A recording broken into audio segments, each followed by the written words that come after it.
we will start with addition polymerization or formation of addition polymers.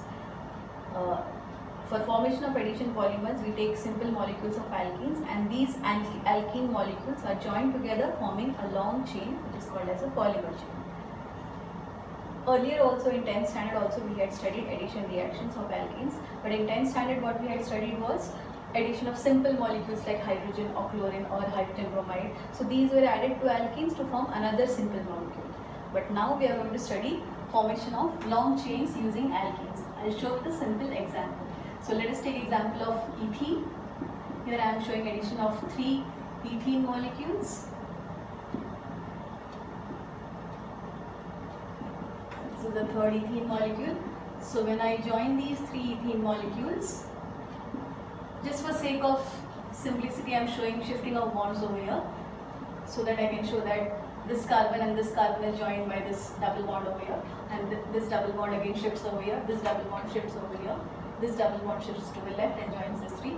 So I can show the product by showing it in this way. So this is our long chain polymer.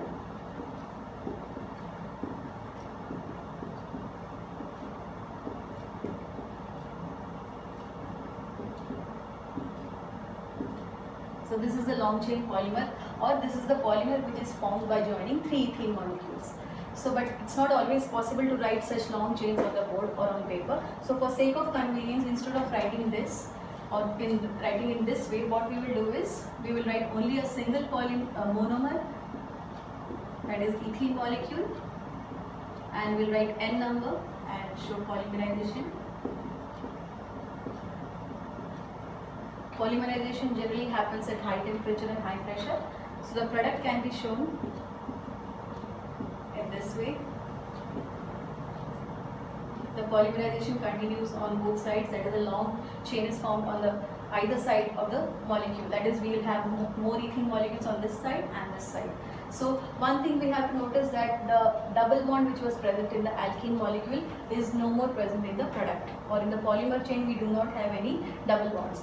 Or we can remember that wherever there were double bonds in the alkene molecule, original alkene molecule, in the product it is no more there, or in the polymer chain the double bond is converted to a single bond. So this is the simplest example and our first example. So this example is of ethene, and the polymer which is formed is polyethylene. Okay, so now we will move on to the next example. So I'll be discussing very important examples from 12th standard point of view. So we'll move on to the next example, that is I'll be changing this hydrogen, and instead of this hydrogen I'll be using a CH3 group. So in this case now the monomer is called as propene or propylene, and when we do polymerization of propylene, what we get is a CH3 here, and this polymer is called as polypropylene. This is the second polymer. So this polymer is basically polypropylene, which is formed by polymerization of propene. We move on to the third addition polymer, that is I'll be changing this CH3, instead of CH3 I'll be using a chlorine here. So in that case the monomer is called as vinyl chloride.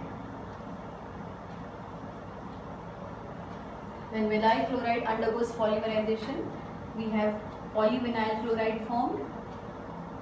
So this is called as PVC or polyvinyl chloride. So polyvinyl chloride is a polymer which is formed by polymerization of this monomer, which is vinyl chloride. Moving on to the next polymer is if we use a CN over here. So in this case we get a CN in the product, and this is called as acrylonitrile,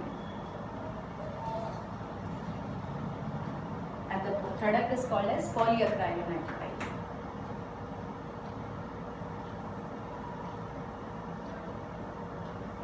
So polyacrylonitrile is formed by polymerization of the monomer acrylonitrile. Now moving on to the next one,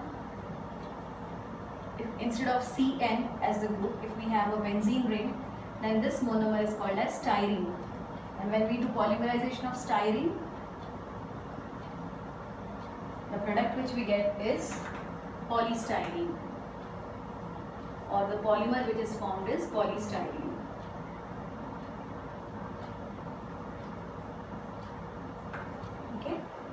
Now one more very interesting polymer which is formed if we replace all the 4 hydrogen atoms by 4 fluorine atoms. In that case, the monomer is called as tetrafluoroethene. So I am using the monomer now, tetrafluoroethene. And when we polymerize tetrafluoroethene, we get a polymer which is called as polytetrafluoroethene. Polytetrafluoroethene is also called as, commercially called as Teflon. So right now we have formed Teflon over here. Okay, so right now I have discussed 6 polymers. First was polythene, then the second was polypropylene, third was polystyrene, polyacrylonitrile, Teflon. So these all polymers, one thing we have noticed about all of these was these all polymers are formed by using a single type of monomer. So we can call this as homopolymers. So these were all examples of homopolymers.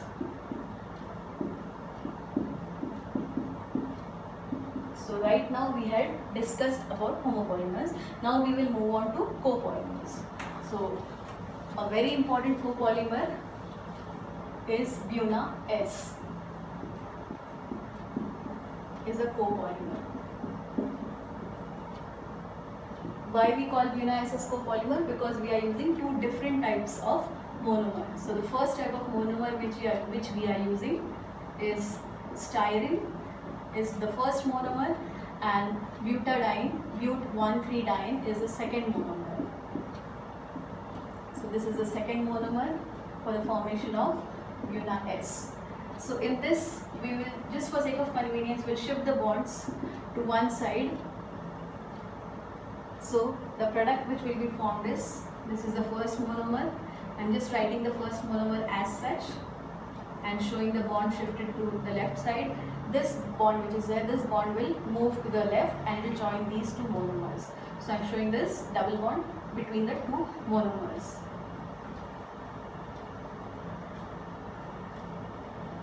This double bond has shifted over here, so here we will have a double bond instead of a single bond. And we will just show, we'll write it n times, and we can see that, so we can represent this polymer by showing 1 unit of both the monomers and writing an L over here. So one thing you'll notice is wherever there was a double bond in the original monomer has converted to single bond, and wherever there was a single bond has converted to a double bond. So this is a speciality about the addition polymer. Now one small change if I do in this copolymer is if I'm just changing, instead of this benzene ring, if I use a cyanide group CN, then in the product also I'm making the same change. In that case, the polymer's name also changes. So now we have a new polymer, that is Buna-N. So we have discussed 2 polymers, 2 copolymers, one is Buna-S and one is Buna-N.